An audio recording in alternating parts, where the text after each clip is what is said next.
How would you like to crack the code to your real estate success? Hi, I'm Mark McInerney, President and CEO of CodeMark Financial. And here, we teach realtors just like you how to become a mortgage money genius. Today, we're going to talk about income, self-employed income. Sit back, relax. 3, 2, 1. Off we go. I just wanna be your superstar, 'cause it's not where you're from, it's where you are.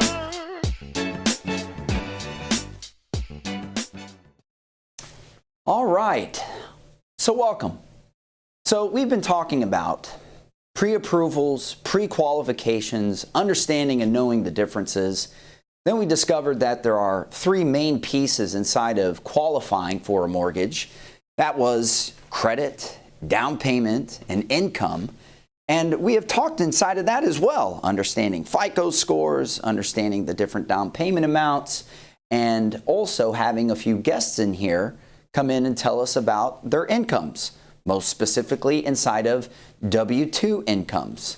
Well, you know as well as I do, my friend, you and I both don't really receive a paycheck. We actually are 1099, or as some may say, self-employed. Yes, you may hang your license with one of the large real estate companies, but the fact of the matter is you're a contract worker for them.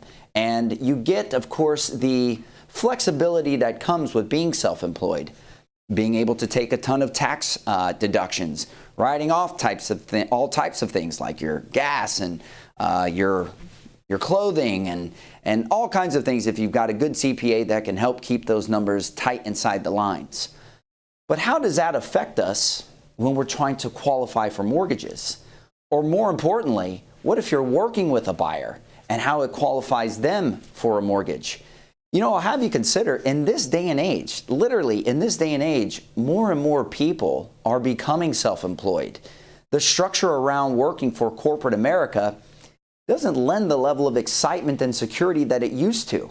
And most people now are pretty gifted and talented and a skew of different skill sets that allow them to say, hey, you know, I can be a good photographer or a good videographer like my man Freddie, or really good at mortgages, go start a mortgage company like my man, well, me. Or, hey, I'd like to sell some homes. I want to help people achieve the dream of home ownership. And that's what you do. So what does that look like? Well, let's talk a little bit about self-employed income. So self-employed income is not necessarily what you might qualify for in terms of what your income could actually afford you. What do I mean by that? Well, I like to use some very basic and round numbers, okay? Let's just say I make $120,000 a year, okay? That gives us a nice base round income of $10,000 a month. But at $120,000 a year, my tax bracket might be somewhere around 30%. So am I paying my taxes every month as a self-employed individual? I think you know the game. Yes, we're supposed to be putting that money aside, but most of us will absorb and use all of the income that we earn on a monthly basis and worry about figuring out how we'll pay that great uncle of ours, Uncle Sam, at the end of the year, and hopefully we've got that awesome CPA that'll allow us to whittle down the amount that we'll have to show. Challenge is that when you're actually self-employed, using this income that I've just shared now of $120,000, if I actually have my CPA whittle down my income, let's say down to $60,000, well, my friend, $60,000 is not going to afford me the same amount of house that I could afford if I was making $120,000. And let's go back to the example that we had been using before, right? The multiplier of 3. So at $120,000 annual income, I could, in theory, qualify more for a $360,000 house. However, if my taxable income is now really $60,000, because again, I've got this super awesome CPA that helps me get all of my deductions down to that amount, and then that's what I pay taxes on. Well, $60,000 at the same 3-time multiplier is no longer a $360,000 house. We're now talking about a $180,000 house. And if you recall, when we started having this conversation with Miss Nicole from the title company last time, we also had to take into consideration with her. She had some base income and some commission income. Commission income and self-employed income, or AKA 1099 income, are calculated the same inside of underwriting. They're going to want to see 2 years of some sort of tenure with that income to get some sort of overall average of a 24-month period.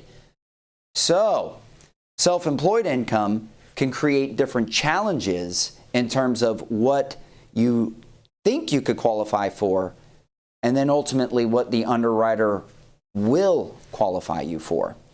But there's no better opportunity to start mentioning that we are going to start expanding this conversation inside of the different types of loan programs that could still afford someone like yourself, someone like me, someone like your self-employed borrower, especially since many more of those are coming about, to qualify them at that, well, let's again just say that 6-figure income versus that 5-figure income. But just to give a basic premise, take a look at this slide and just see the difference of what actually an underwriter would be qualifying when perhaps working with a self-employed borrower. So, as I've said before, we just keep peeling back the onion. Speaking of onions, it's kind of funny how a lot of life is like the different layers of onions. Even you going through this experience of your real estate career, even you going through this experience of your real estate career right now, part of the reason why you're even here, because the fact is there are so many layers to now what real estate looks like and actually the value that needs to be offered to that mutual client. And that's what we're trying to teach you here, my friend, is we're trying to teach you the elements around what really makes the real estate transaction close. Because it starts with being pre-qualified and pre-approved, and it ends with a clear to close. So the dynamics of the umbrella of real estate is kind of inside of the mortgage sauce. And that, my friend, is why we're going to teach you how to become a mortgage money genius. Do me a favor, would you?